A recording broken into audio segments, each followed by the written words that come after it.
জনগণের আস্থা অর্জন করতে পারলে আপনি নেতা। প্রশাসনিক সহায়তায় নেতৃত্ব হয়তো প্রদর্শন করা যায়, কিন্তু জনগণ সহায়তা করলে নেতৃত্ব দেওয়া যায়। মনে রাখবেন, এই মুহূর্তে বাংলাদেশের মানুষ কথা বলার রাজনীতি চাচ্ছে না। তারা একটি পরিবর্তন চাচ্ছে, প্রতিশ্রুতি চাচ্ছে না, বরং প্রতিশ্রুতির বাস্তবায়ন চাচ্ছে।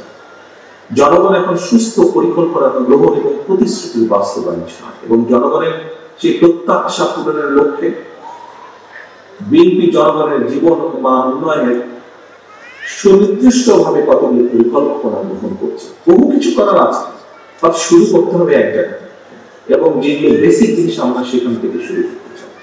গতকাল ছাত্রদল আয়োজিত অনুষ্ঠানে শিক্ষার্থীদের কর্মসংস্থান নিয়ে কিছু পরিকল্পনা তুলে ধরেছে।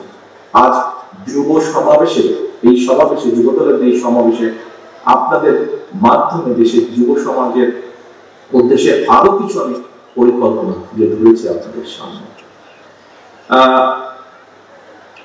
এই পরিকল্পনাগুলো বাস্তবায়নের জন্য কিন্তু প্রয়োজন আমাদের জনগণের সমর্থন। শুধু জনগণের সমর্থনই প্রয়োজন নয়, একই সাথে প্রয়োজন সমগ্র বাংলাদেশের জনগণের সহযোগিতা। প্রয়োজন বিএনপির প্রতি জনগণের রায়, কারণ আমরা মনে করি জনগণই বিএনপির সকল রাজনৈতিক ক্ষমতার উৎস। জনগণের রায় বিএনপি রাষ্ট্র পরিচালনার দায়িত্ব পেলে আমরা যত দ্রুততার সাথে সম্ভব এই পরিকল্পনাগুলো বাস্তবায়নের কাজ শুরু করব। তবে সারা দেশে জনগণের কাছে বিএনপির এই যে পরিকল্পনা গতকাল আজ আপনাদের সামনে তুলে ধরেছি আমি, এইগুলোকে জনগণের কাছে নিয়ে যাওয়ার দায়িত্ব আপনাদের। গতকালকের দায়িত্বগুলো যেমন ছাত্রদলকে দেওয়া হয়েছে, আজকের দায়িত্বগুলো আপনাদের যুবদলের নেতাকর্মী, সমগ্র দেশে ছড়িয়ে ছিটিয়ে থাকা যুবদলের নেতাকর্মীদেরকে দেওয়া হয়েছে। এবং ভাগ না, যেহেতু আমাদের এই কর্মসূচিগুলি প্রত্যেকটি যে কথা বলেছেন সাধারণ মানুষের জন্য, দেশের মানুষের জন্য, আপনি যুবদল হন, আপনি স্বেচ্ছাসেবক হন, আপনি ছাত্রদল হন, আপনি বিএনপি হন, আপনি মূল দল হন, আপনি মহিলা দলের কর্মী হন, আপনি আইনজীবী ফোরামের সদস্য হন, যেই হন না, অর্থাৎ আপনি যে শহীদ জিয়ার আদর্শে বিশ্বাস করেন, দেশনেত্রী খালেদা জিয়াকে যে নেত্রী হিসেবে মেনে নিয়েছেন, আপনাদের সকলের দায়িত্ব আমাদের এই পরিকল্পনাগুলো জনগণের সামনে দিয়ে কারণ বসুন্ধরা টিস্যু অশুদ্ধতার বিরুদ্ধে এক বিন্দুও ছাড় নয়। জনগণের রায় আমাদের প্রয়োজন, জনগণের সমর্থন আমাদের প্রয়োজন, জনগণের সহযোগিতা আমাদের প্রয়োজন মানুষের জন্য নেওয়া এই কর্মসূচিকে বাস্তবায়নের জন্য। এবার আমি সারা দেশে যুবদলের নেতা কর্মীদের উদ্দেশ্যে কয়েকটি কথা বলতে চাই। বিগত ১.৫ দশকের ফ্যাসিবাদ বিরোধী আন্দোলনে যুবদলের নেতা কর্মীরা নির্যাতন নিপীড়ন উপেক্ষা করে রাজপথে আন্দোলনে সক্রিয় ছিল। আন্দোলন করতে গিয়ে ফ্যাসিবাদী সরকারের অতীত পলাতক ফ্যাসিবাদী সরকারের সকল নির্যাতন ও নিপীড়নের যুবদল পিছিয়ে যায়নি, রাজপথ ছেড়ে যায়নি। শুধুমাত্র জুলাই আগস্টের গণ অভ্যুত্থানে যুবদলের ৭৮ জন নেতাকর্মী শহীদ হয়েছে। জনগণ আপনাদের সঙ্গে ছিল, আপনাদের প্রতি জনগণের বিশ্বাস ছিল। এই কারণেই আপনারা সাহসের সঙ্গে প্রতিবাদ প্রতিরোধ গড়ে তুলতে পেরেছেন। সুতরাং আপনাদের প্রতি জনগণের সেই আস্থা ও বিশ্বাস ধরে রাখুন।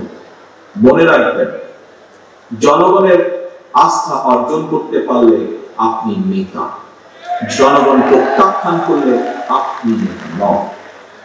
প্রিয় সহকর্মীবৃন্দ, আমি আবারও বলছি, জনগণের আস্থা অর্জন করতে পারলে আপনি নেতা, জনগণ প্রত্যাখ্যান করলে আপনি নেতা নন।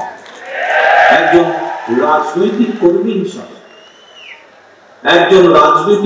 হিসাবে আমার কয়েক দশকের রাজনৈতিক অভিজ্ঞতার আলোকে একটি বিষয় আপনাদের মনোযোগ আকর্ষণ করতে চাই। কি সেটি হলো, দয়া করে আমার এই অভিজ্ঞতাটি মন দিয়ে শুনবেন, খুব সংক্ষিপ্ত।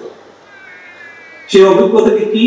সেটি হলো, প্রশাসনিক সহায়তায় নেতৃত্ব হয়তো প্রদর্শন করা যায়, কিন্তু জনগণ সহায়তা করলে নেতৃত্ব দেওয়া যায়।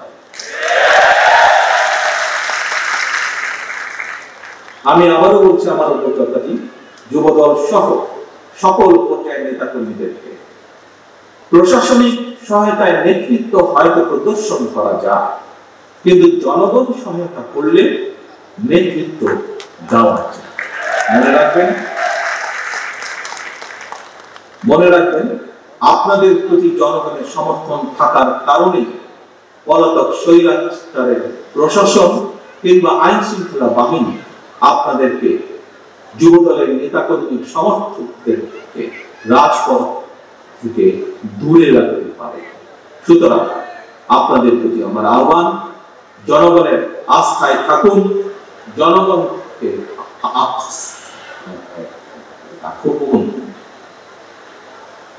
আল্লাহ হাফেজ।